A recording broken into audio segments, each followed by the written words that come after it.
Bonjour, j'espère que vous allez bien. Alors, aujourd'hui, je vais vous faire c'est quoi? Une chronique, un avis. C'est selon ce que vous avez envie de penser. Hein. Alors, c'est un avis sur un service presse que j'ai reçu de Brigitte le chanteur, qui a été envoyé par Théo Lemâtre, avec qui je suis partenaire. Et je les en remercie tous les deux. Alors, on a Mathilde. Alors, voilà. Mathilde, elle fait un malaise. Parce qu'elle a la maladie de Crohn, elle fait une crise et du coup, elle est emmenée à l'hôpital. Ouais, malheureusement, ceux qui souffrent de cette maladie, ils savent que c'est une maladie qui est très dure, très douloureuse.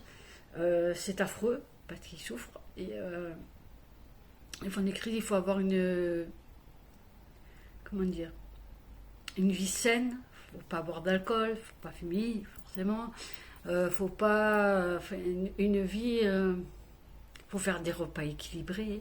Vous voyez un peu le genre, donc c'est pas la joie. Alors si en plus on fait des malaises, c'est encore moins sympa. Donc elle va chez sa fille Julie pour se reposer, qui vit avec son mari et son fils Théo, le petit-fils de Mathilde. J'allais dire le petit-fils de Mathilde. Le fils de Mathilde, pas du tout, c'est son petit-fils. Avec qui elle a une très belle relation d'ailleurs. Donc, surnommé Mathie, ce que j'aime beaucoup d'ailleurs. Donc, à partir de là, elle va se reposer, ils vont parler. Et le truc, c'est que Enfin, il faut savoir que Louise, la mère de Mathilde, est décédée il y a quelques années, qui a été une libération pour Mathilde, mais ça on comprendra plus tard pourquoi ça a été une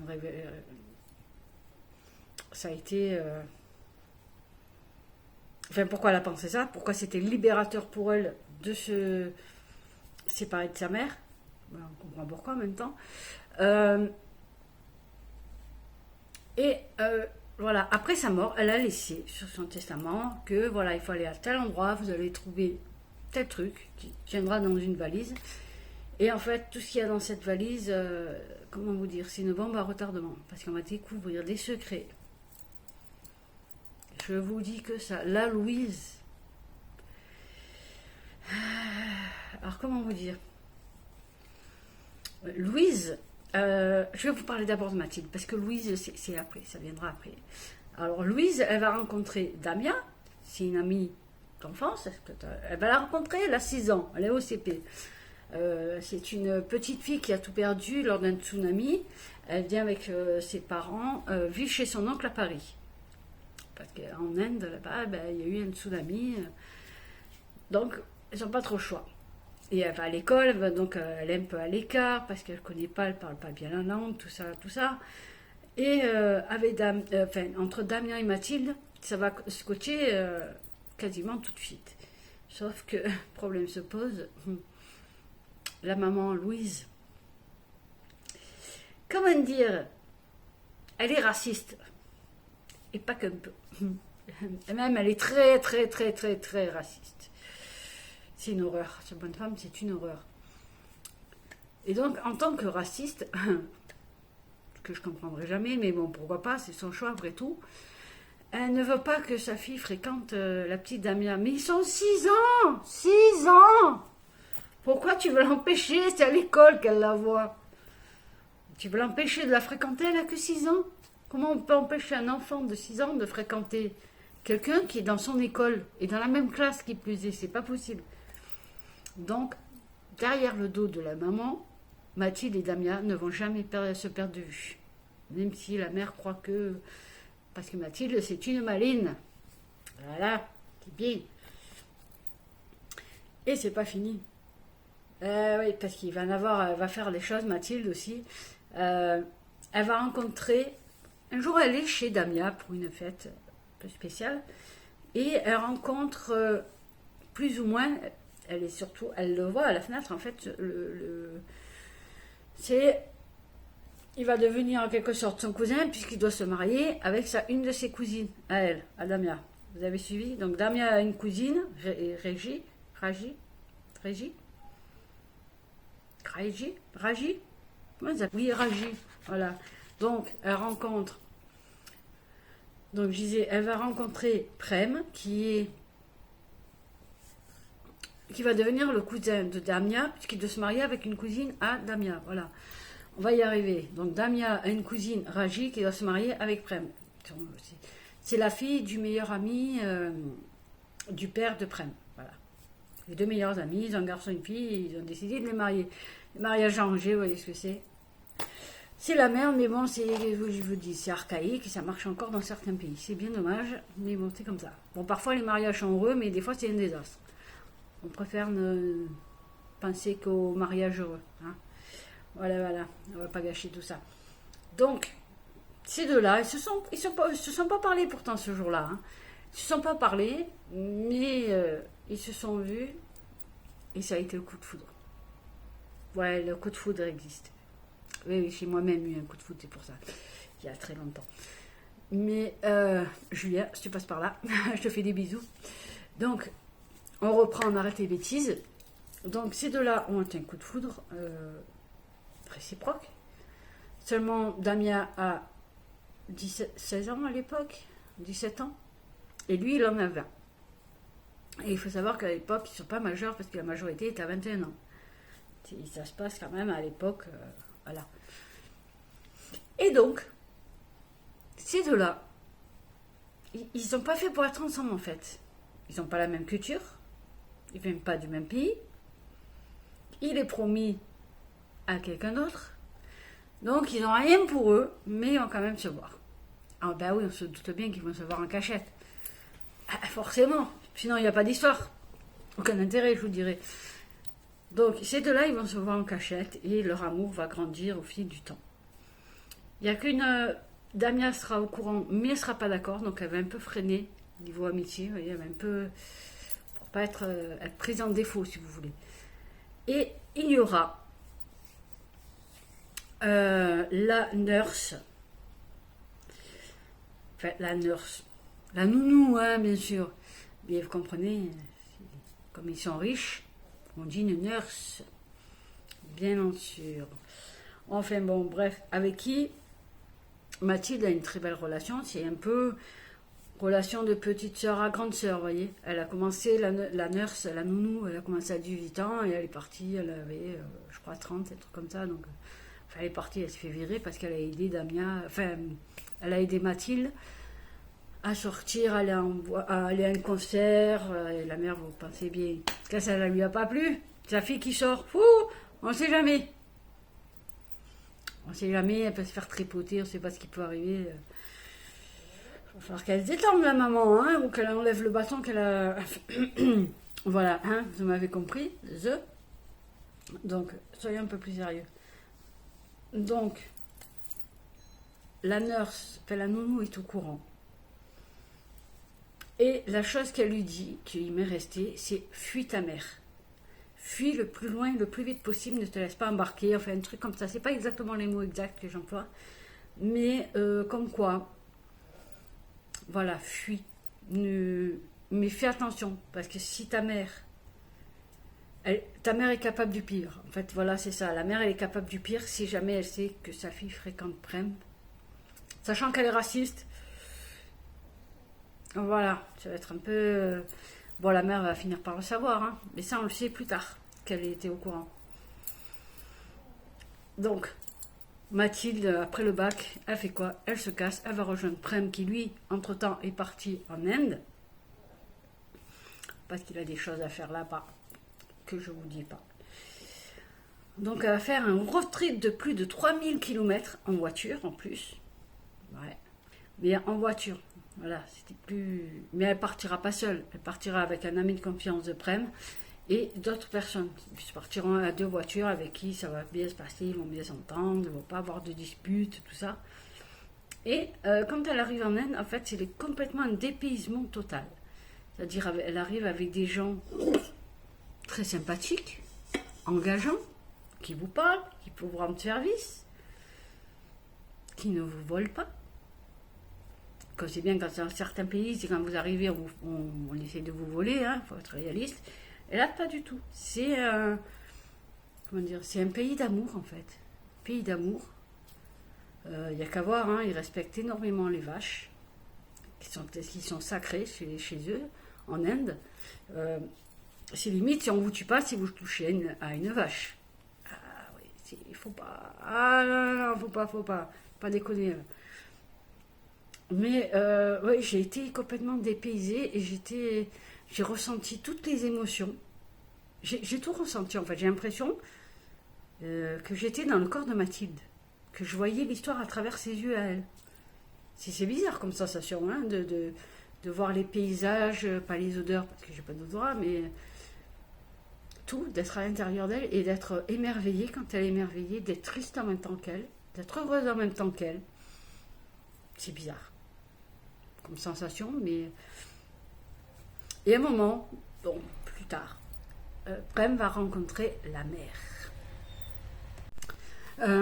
Non, pas Prem. Enfin, si, Prem a déjà rencontré la mère. C'est une... Comment vous expliquer? Je ne peux pas vous expliquer qui est la mère.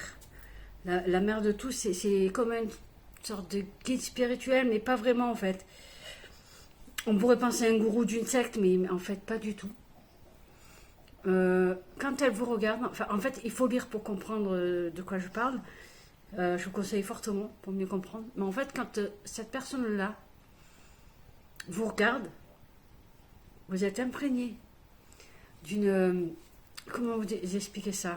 Si vous voulez, Mathilde aurait l'impression de toucher le ciel. C'est dire si vraiment elle ressent des choses exceptionnelles.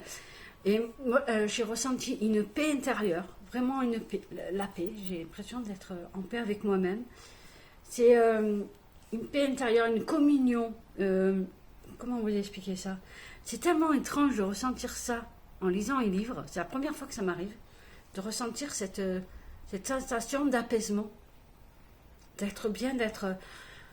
vous voyez, vous êtes en train de lire et puis vous posez votre livre, enfin votre liseuse, et vous êtes là et vous faites qu'est-ce que je suis bien.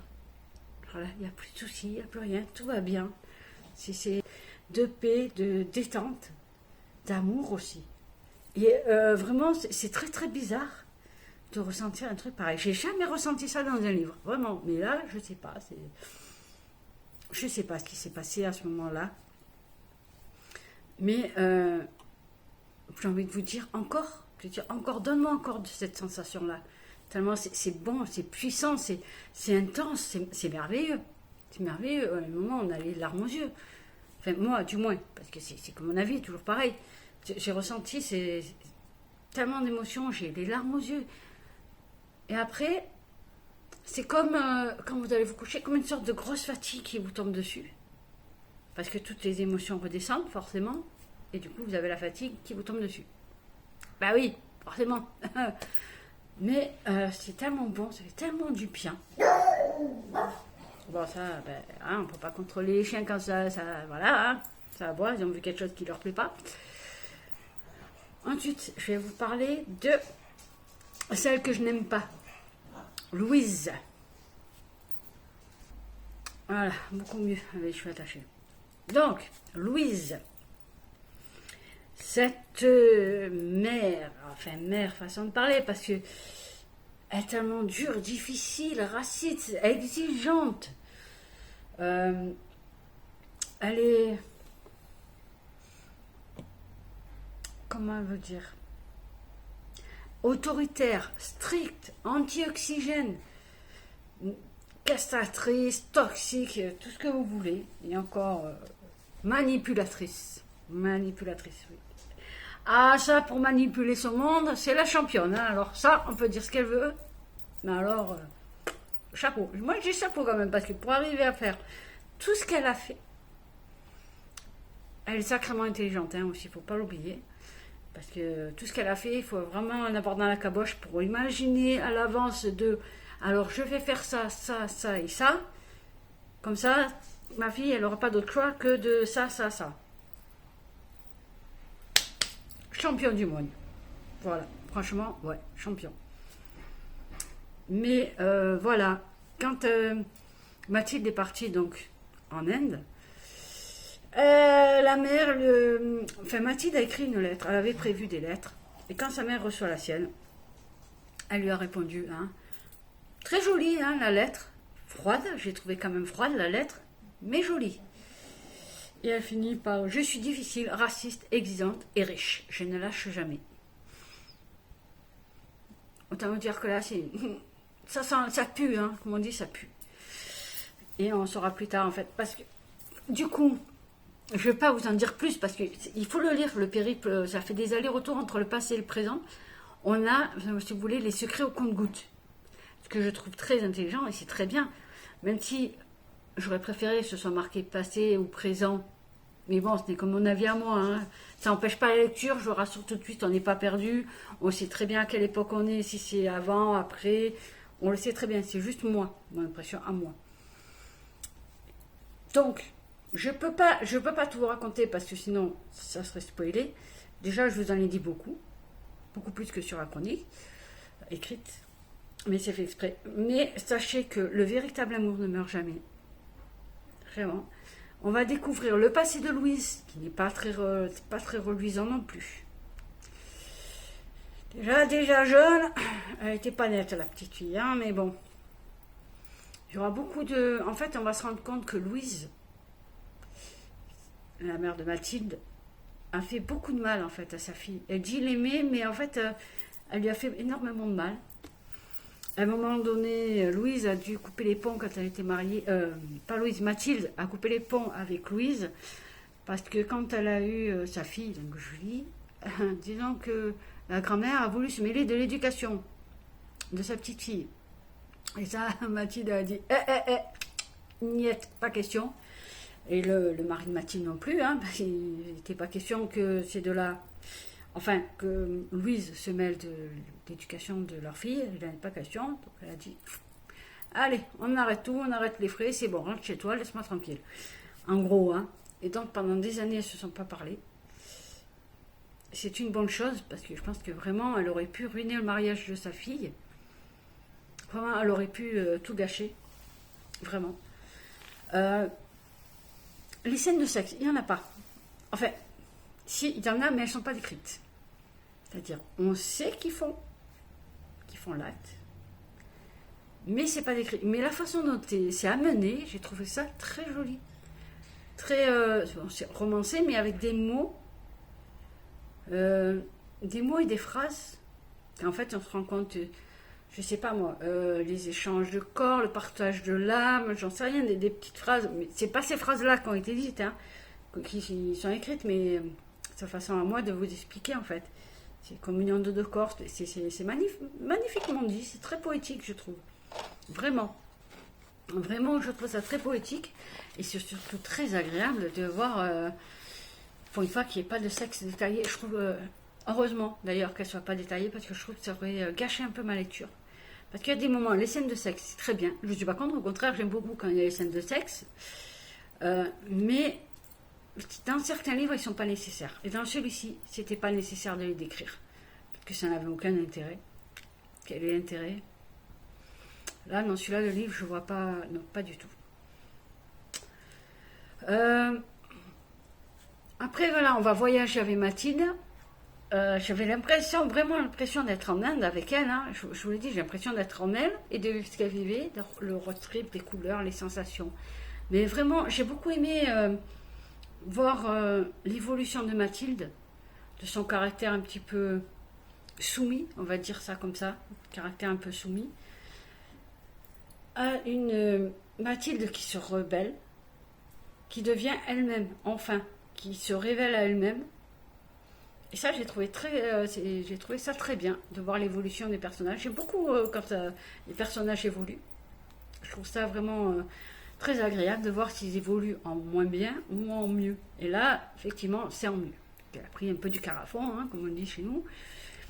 Donc voilà, j'ai beaucoup aimé. J'étais très excitée parce que vraiment, j'avais l'impression de faire partie de la famille. Et c'est comme si j'avais laissé ma famille en Inde pour revenir ici dans le sud de la France. Donc autant vous dire, ça m'a fait un peu...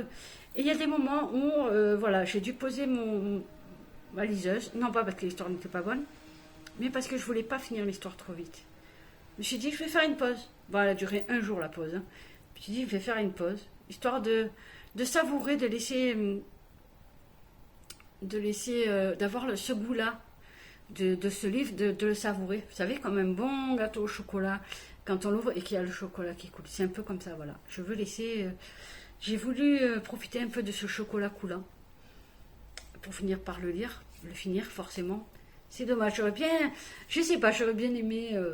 on me dirait même s'il y aurait eu 300 pages de plus, j'aurais dit la même chose à la fin, j'aurais voulu ne pas les quitter, mais c'est comme ça. À un moment donné, il y a le mot fin qui se pose.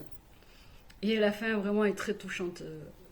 Je l'espérais fortement, cette fin. Je l'espérais fortement. Et je l'ai eue. Donc, bon, je vous en parle pas. Hein. Non, on va pas soigner, c'est pas bien. Donc voilà. Je vais vous laisser avec cette phrase qui représente un peu l'Inde. Enfin, pas vraiment l'Inde, une fleur. C'est la fleur de lotus, c'est bien connu. Hein. Et le lotus, donc, avec ces deux phrases. Le lotus... Ah, je bug. Le lotus symbolise la pureté du cœur, de l'esprit. La fleur de lotus représente la longévité, santé, bonheur et chance. Et tout ça, en fait, ça englobe le livre. Tout simplement. Donc, lisez-le et vous comprendrez.